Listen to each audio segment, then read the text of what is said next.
بسم اللہ الرحمن الرحیم۔ آج کی نشست میں سجدہ صاحب کے حوالے سے کچھ بات کی جائے گی۔ سجدہ صاحب کے بھی کچھ احکام ہیں، اس کا کوئی طریقہ ہے، یہ بھی ہم سب کو معلوم ہونا چاہیے۔ اصولی طور پر یہ بات سمجھنی چاہیے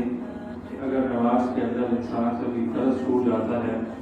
تو اس سے دوبارہ نماز پڑھنا لازم ہو جاتی ہے۔ فرائض پر بھی آپ سے تفصیلی بات کی ہے کہ کیا کیا فرائض ہیں، انسان کو یہ چیزیں بھی یاد ہونی چاہیے۔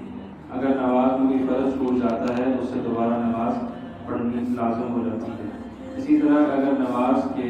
سنن یا مستحبات میں سے کوئی چیز چھوٹ جاتی ہے تو اس سے سجدہ سہو نہیں لازم ہوتا، یعنی یہ کہا جائے گا کہ نماز کے ثواب میں تو کچھ کبھی واقع ہو گئی ہے لیکن اس سے سجدہ سہو نہیں لازم ہوتا۔ اب سجدہ سہو کب لازم ہوتا ہے؟ جب نماز کے واجبات میں سے کوئی واجب چھوٹ جائے یا نماز کے فرائض میں سے کسی فرض کے اندر کوئی تاخیر ہو جائے تو اس سے انسان کے اوپر نماز میں سجدہ سہو لازم ہو جاتا ہے۔ اس کی کچھ مثالیں بھی ہیں، وہ بھی سامنے رکھ دی جاتی ہیں، لیکن یہ یاد رکھیے ترک واجب، تاخیر واجب، تقدیم واجب اور اسی طرح تکرار واجب اور تکرار فرض، یہ 5 چیزیں ایسی ہیں جس کی وجہ سے انسان کے اوپر سجدہ سہو لازم ہو جاتا ہے۔ اگر آپ کو واجبات یاد ہیں پھر تو بہت اچھی بات ہے، لیکن واجبات اگر کبھی میں بیان کر دوں تو پھر آپ بھول جائیں گے، تو پھر بھی انسان کو پتہ ہونا چاہیے کہ واجبات ہیں کیا۔ جیسے نماز کے واجبات میں سے موٹے موٹے واجبات، سورہ فاتحہ کا پڑھنا نماز کے اندر واجب ہے۔ اب اگر انسان اس کو نماز میں چھوڑ دیتا ہے، بھول گیا، اگر بھولے سے رہ گیا، جان بوجھ کر نہیں بھولے سے اگر رہ جاتا ہے تو پھر آخر میں سجدہ سہو کرے گا۔ اسی طرح نماز میں سورہ فاتحہ کے بعد سورت کا ملانا بھی واجبات نماز کے اندر شامل ہے۔ اگر کوئی بندہ سورت ملانا بھول گیا، رکوع کے اندر چلا گیا تو پھر اس پر بھی سجدہ سہو لازم ہو جاتا ہے۔ اسی طرح تاخیر فرض، اس کی مثال سمجھیے کہ فرض کے اندر تاخیر ہو جائے اور تاخیر کم از کم 1 رکن کی مقدار کے برابر ہو جائے۔ 1 رکن کی مقدار کا مطلب یہ ہے کہ جس میں رکوع پڑھا جا سکے یا سجدہ کیا جا سکے، اور وہ مقدار ہے جس میں 3 مرتبہ سبحان اللہ کہا جا سکے۔ اگر 3 مرتبہ سبحان اللہ کہنے کی مقدار میں فرض کے اندر تاخیر ہو گئی یا واجب میں تاخیر ہو گئی تو اس سے بھی سجدہ سہو لازم ہو جاتا ہے۔ جیسے مثال کے طور پر جب ہم دوسری رکعت پڑھ لیتے ہیں تو پھر 4 رکعت والی نماز کے اندر مثال لے لیں، دوسری رکعت کے بعد التحیات پڑھتے ہیں۔ التحیات پڑھنے کے بعد ہمارے لیے یہ ضروری ہے کہ ہم تیسری رکعت کے لیے کھڑے ہوں کیونکہ قیام فرض ہے۔ اب اگر التحیات پڑھنے کے بعد اگر کسی شخص نے 3 مرتبہ سبحان اللہ کہنے کی مقدار میں دیر کر دی تو پھر اس کے لیے سجدہ سہو لازم ہو جاتا ہے۔ اسی طرح اگر تکرار فرض کی مثال ہم لے لیں، سجدہ کرنا فرض ہے۔ اگر کسی شخص نے 1 رکعت کے اندر 2 سجدوں کی بجائے 3 سجدے کر دیے یا 1 رکعت کے اندر ایک رکوع کی بجائے 2 رکوع کر دیے تو اس سے بھی اس کے ذمہ میں سجدہ سہو لازم ہو جاتا ہے اور نماز میں سجدہ سہو اس نے کرنا ہوتا ہے۔ یہ کچھ اس کی مثالیں ہیں جو آپ کے سامنے رکھی ہے، اس کو پھر آپ ساتھ ساتھ دیکھتے بھی جائیں۔ اور اس کے ساتھ یہ بھی یاد رکھیے ایک شخص وہ ہوتا ہے جو نماز میں امام کے ساتھ تب آ کر شامل ہوتا ہے جب 1 رکعت ہو جاتی ہے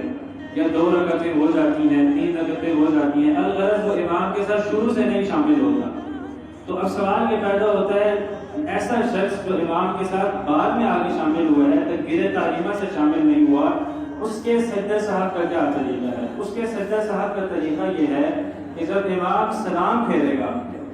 تو اس نے سلام نہیں پھیرنا، اس نے بغیر سلام کے ہی امام کے ساتھ سجدہ سہو کرنا ہے، کیونکہ اس کے ذمہ میں ابھی کچھ رکعات باقی ہیں۔ عموماً دیکھا یہ جاتا ہے کہ وہ لوگ جو کہ دیر سے آ کر شامل ہوتے ہیں اور ان کے ذمہ میں کچھ رکعات باقی ہوتی ہیں، 1 رکعت باقی ہے یا 2 باقی ہیں، تو ان کے لیے حکم یہ ہے کہ جب امام سجدہ سہو کے لیے سلام پھیرے گا تو اس نے سلام نہیں پھیرنا، بغیر سلام کے ہی اس نے سجدے میں چلے جانا۔ تو یہ چیز بھی یاد ہونی چاہیے۔ سجدہ سہو کا طریقہ آسان ہے اور وہ یہی ہے کہ جب امام آپ انفرادی طور پر نماز پڑھ رہے ہو یا امام کے ساتھ جب پڑھیں گے تو پھر تو بات واضح ہو جائے گی۔ 4تھی رکعت کے بعد جب امام التحیات کے لیے بیٹھے گا، آخری قاعدہ کے لیے تحیات کے لیے جب بیٹھے گا اور تشہد پڑھ لے گا تو پھر جب تشہد آپ بھی پڑھ لیں، امام پڑھ لیں، تو پھر ایک دائیں جانے میں السلام علیکم ورحمۃ اللہ کر کے 2 سجدے کرنے ہیں اور اس کے بعد بیٹھ کر تحیات پڑھنی ہے، درود شریف پڑھنی ہے اور اسی طرح دعا پڑھ کر سلام پھیر دینا ہے۔ اسی طرح یہاں پر ایک اور مسئلہ بھی یاد رکھیے کہ اور اگر کسی شخص نے درود شریف پڑھ لیا، یعنی کہ وہی چیز آ گئی کہ مثال کے طور پر کسی شخص پر سجدہ سہو لازم تھا، تو اب ہوا یہ کہ اتحیات پڑھنے کے بعد تو اس نے سلام پھیرنا تھا، لیکن اس نے درود بھی پڑھ لیا اور دعا بھی پڑھ لی اور اسی کے ساتھ سلام بھی پھیر لیا۔ اب سوال یہ پیدا ہوتا ہے کہ کیا اس کے لیے سجدہ سہو اس حالت کے اندر کرنے کی گنجائش ہے کہ نہیں ہے؟ تو اس کے لیے اس وقت تک گنجائش ہے جب تک یہ قبلہ رخ بیٹھا ہوا ہے اور جب تک یہ کسی سے بات نہ کرے،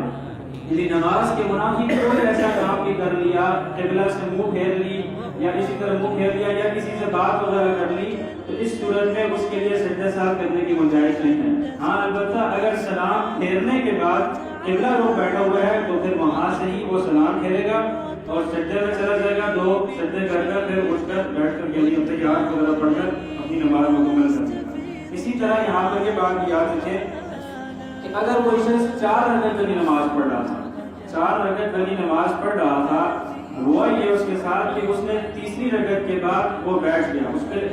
کھڑا ہونا تھا چوتھی رکعت کے لیے، لیکن وہ تیسری رکعت پڑھنے کے بعد بیٹھ گیا، تحیات بھی پڑھ لی، درود شریف بھی پڑھ لیا اس نے، اس کے ساتھ ساتھ دعا بھی پڑھ لی اور اس نے پھر سلام پھیر کر پھر وہیں پہ بیٹھا ہوا ہے۔ اس کے لیے بھی یہ حکم ہے جب تک یہ قبلہ رخ بیٹھا ہوا ہے اور نماز کے منافی کوئی کام نہیں کرتا، کسی سے بات نہیں کرتا، تو اللہ اکبر کہہ کے کھڑا ہو جائے اور سورہ فاتحہ وغیرہ پڑھ کر اپنی نماز کو مکمل کرے گا، لیکن بیچ میں سجدہ سہو وغیرہ کرے گا، تو یہ بھی اس کی ایک صورت ہے۔ اسی طرح اگر انسان کو نماز کے اندر اتنا یقین ہو کہ میرے فرائض میں سے کوئی چیز نہیں چھوٹی، لیکن اس کو شک ہو رہا ہے کہ میرے واجبات میں سے کوئی چیز چھوٹی ہے کہ نہیں چھوٹی، شک کے اندر مبتلا ہے، تو ایسے شخص کے لیے بھی حکم یہ ہے کہ وہ احتیاطاً سجدہ سہو کر لے، احتیاطاً سجدہ سہو کر لے گا، اس سے بھی نماز کا جو نقصان ہوا ہے اس کی تلافی ہو جائے۔ روزے کے حوالے سے 2 مسئلے ہیں، وہ یہ کہ اگر کسی شخص کو روزے کے دوران الٹی ہو گئی تو کیا اس سے روزہ ٹوٹ جائے گا یا نہیں ٹوٹے گا؟ اس کے حوالے سے یاد رکھنا چاہیے اگر کسی روزے دار کو دوران روزہ تھوڑی الٹی ہو یا زیادہ ہو، دونوں صورتوں میں روزہ نہیں ٹوٹتا۔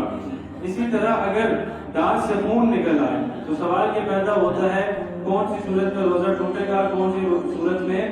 روزہ نہیں ٹوٹے گا۔ یہی حکم مسوڑوں سے خون نکلنے کا بھی ہے۔ اس میں دیکھا یہ جائے گا کہ اگر خون کی تعداد زیادہ ہے، یعنی خون تھوک کے اوپر غالب آ جاتا ہے اور وہ حلق سے نیچے اتر جاتا ہے، تو ایسی صورت میں تو روزہ ٹوٹ جائے گا کیونکہ خون کی مقدار زیادہ ہے۔ لیکن اگر تھوک کی مقدار زیادہ ہے، تھوک جو ہے وہ خون پر غالب آ گیا اور حلق سے نیچے اتر گیا، تو ایسی صورت میں روزہ نہیں ٹوٹتا۔ اسی طرح دیکھا جاتا ہے کہ بہت سے لوگ روزے کی حالت کے اندر ناک کو کھینچتے ہیں جس کی وجہ سے بلغم پیدا ہوتا ہے اور وہ حلق سے نیچے چلا جاتا ہے، تو بہت سے لوگ یہ سمجھتے ہیں اس سے ہمارا روزہ ٹوٹ جاتا ہے۔ اگر بلغم یا اس قسم کی کوئی بھی چیز وہ اگر حلق سے نیچے اتر جائے اس سے روزہ نہیں ٹوٹتا۔ نکسیر کے حوالے سے بھی یہ چیز یاد رکھنی چاہیے، اگر روزے کے دوران یا روزے کی حالت میں نکسیر انسان کی ٹوٹ جاتی ہے اس سے بھی روزہ نہیں ٹوٹتا، بشرطے کہ اس کے جو خون جو ہے وہ حلق سے نیچے نہ جائے۔ اگر حلق سے نیچے چلا جائے پھر وہ حکم ہوگا تھوک سے زیادہ ہے یا کم، اگر کم ہے تو نہیں ٹوٹتا، زیادہ ہے تو پھر ٹوٹ جاتا ہے۔ اللہ تعالیٰ عمل کی